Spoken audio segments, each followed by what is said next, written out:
You be careful before you accuse people of lying. 近期，新加坡的内政部长兼律政部长尚穆根在他的社交媒体平台上就指出，他在自己所负责的选区见选民的时候，就遇到了一对姐妹刻意闹事挑衅。I would suggest you be careful before you accuse people of lying. 先给不是生活在新加坡的小伙伴们补充一些背景，接见选民活动到底是什么？那么新加坡的议员他们会在自己所负责的区域1个星期一般上会开放一段时间，让选民来见自己，反映一些自己在生活中遇到的问题，或者可以跟议员提出自己对于一些政策的看法。那么有些人反映的就是自己房子维修的问题，或者孩子服兵役的问题、教育问题、水电问题，甚至是经济问题等等。那这个流程一般上是由党的志愿者帮忙进行登记，来确保这个居民是该区域的选民，然后选民会将自己的情况跟志愿者谈一谈，然后在交谈之后排队跟议员进行沟通。那么在影片中，这对姐妹要求的就是跟尚穆根部长聊有关 POFMA 的事宜。 We can talk about POFMA. You might have to wait. 但是他们不是这个区域的选民，所以就被要求先到一旁等待。 So if you have an issue, you should see your MP. If you specifically want to discuss with me, I don't have an issue. I'll be happy to discuss with you. But perhaps I'll see whether I have the time today. If I don't have the time today, I'll give you a timing. Somebody will discuss with you on POFMA if it's not me. So you just. 那故事的经过大概就是这个样子。那么这两姐妹想讨论的 POFMA 到底是什么，值得让她们那么愤怒？其实 POFMA 是 Protection from Online Falsehood and Manipulation Act 的缩写，翻译成华文就是防止网络假信息和网络操纵法令。有点太长了，所以我们之后就把这个法令称为 POFMA。那这个法令呢，它其实是有一定争议性的，因为涉及到了言论自由的议题。而新加坡是否有言论自由的这个话题，我看到网上有很多的人权组织都非常关心这个议题哦。所以今天让我们来聊聊 POFMA 以及新加坡言论自由的话题。那我们先审题哦，应该如何定义言论自由呢？言论自由是指语言或者其他形式公开或者不公开的表达自己的思想或者传播观点和信息的自由。我们可以从2个不同的观点去理解。以狭义的方式理解，就是言语上的自由表达。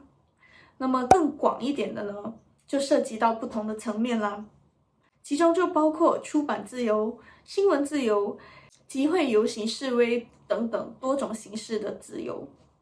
那今天我们想聊的主要是 POFMA， 所以我们会从狭义的层面去看这个问题，因为这个坑有点深，所以大家如果感兴趣的话，以后我们可以再做多一期视频跟大家来谈谈。但在我们开始讨论之前，我又忘记录开场了。大家好，我是每次忘记录开场的夏天。那在我们确立了如何去定义言论自由这一点，让我们去看一下 POFMA 到底说的是些什么。那我们先回到 POFMA， 现在我们知道它是一个法令，那它是为什么而生的呢？那么新加坡的律政部就称，这项法令是为了确保真实的言论和思想不会被埋没在网络的虚假信息之中，从而破坏民主进程。那根据这项法案，假新闻是指对于事实的虚假陈述，包括捏造信息呀、歪曲事实，但不包括基于事实发表个人的观点，parody 和 satire 都不算。这乍一听是不是挺好的？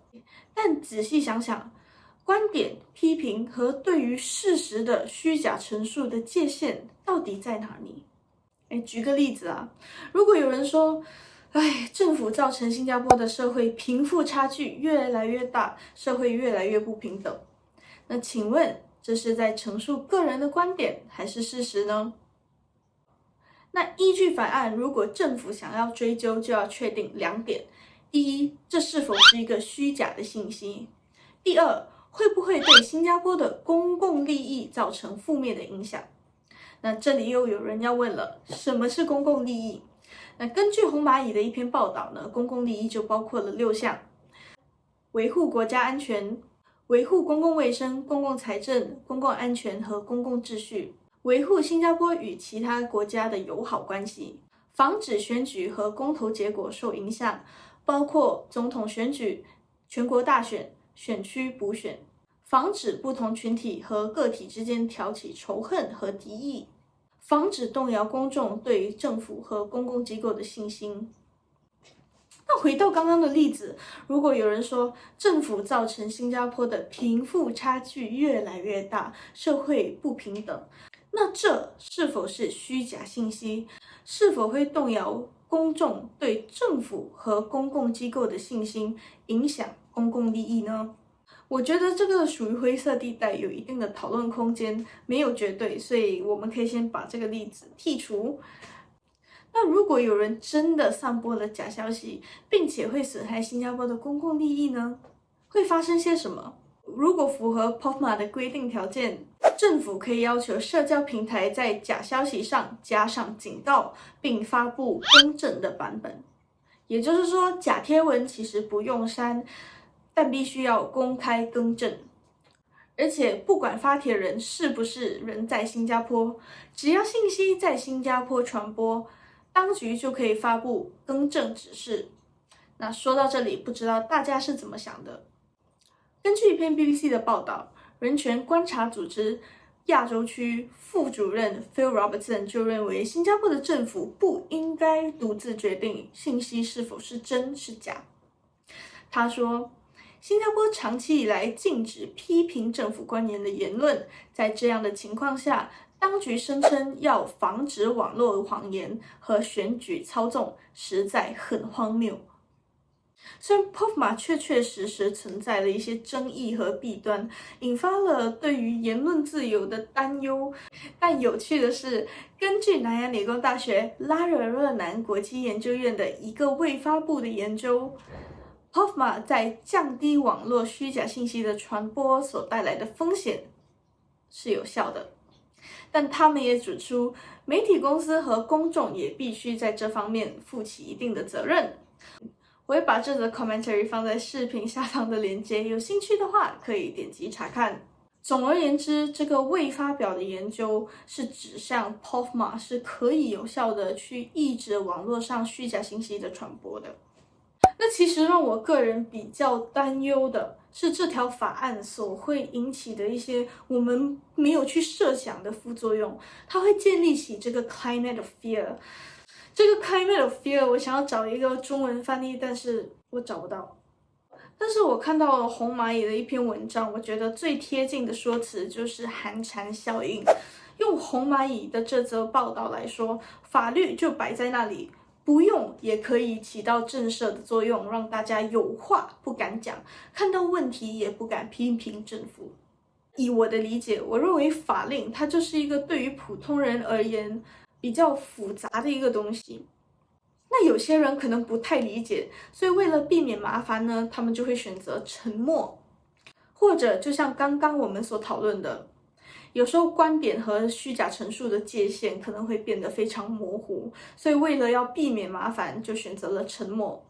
慢慢的，它就变成了一种自证预言，就是 self-fulfilling prophecy。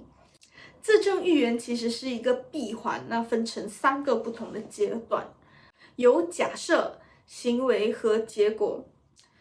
那简单的来说呢，就是你的假设会影响着你的行为，那么你的行为会影响结果，那这个结果会再加强你的假设，形成一个闭环。以 POFMA 作为例子，一部分的民众可能就会误以为，批评政府的言论可能会触犯 POFMA， 甚至带来严重的法律后果。当这种担忧产生，他们就会在行为上做出了改变。由于害怕麻烦，即使他们对于一些政策有不满，或者有一些建设性的意见，他们可能都不敢公开发表。那在社交媒体或者在论坛上，网友可能就会开始自我审查，就觉得我说这个话对不对，或者还是别说了吧， self-censorship。 这会带来什么样的结果？就是越来越少的人会公开的表达自己的意见，那社会上会形成了一种很诡异的祥和的氛围。你看到几乎没有人公开的批评政府，那会让你更加确信，批评政府原来是有风险的，然后这也加深了你一开始的假设，也就是如果我今天说批评政府的话会触犯 POFMA， 会带来严重的后果，然后这是一个死循环，所以这是我比较担忧的一个点。所以看到这里，大家对 POFMA 怎么看？或者你们认为新加坡是一个有言论自由的地方吗？那其实我个人认为言论自由不是一个绝对的概念，每个国家都会在保障言论自由和维护社会秩序之间要做一个平衡，而这个平衡是不一样的，每个国家的平衡点都不一样，因为历史原因或者社会结构或者文化等等等等。其实我说着聊着，我也不太清楚自己有没有说错什么，所以如果有的话，请大家纠正。如果看到这支影片还没有被下架，那恭喜我们，至少此刻的言论还是自由的。我在开玩笑 ，OK，it's a joke，it's a joke。那我一个很喜欢的哲学家，他就提出过这样一个观点，就是言论自由，包括什么仇恨言论啦，是用来检验我们对对和错的基本认知的，所以它是很重要的。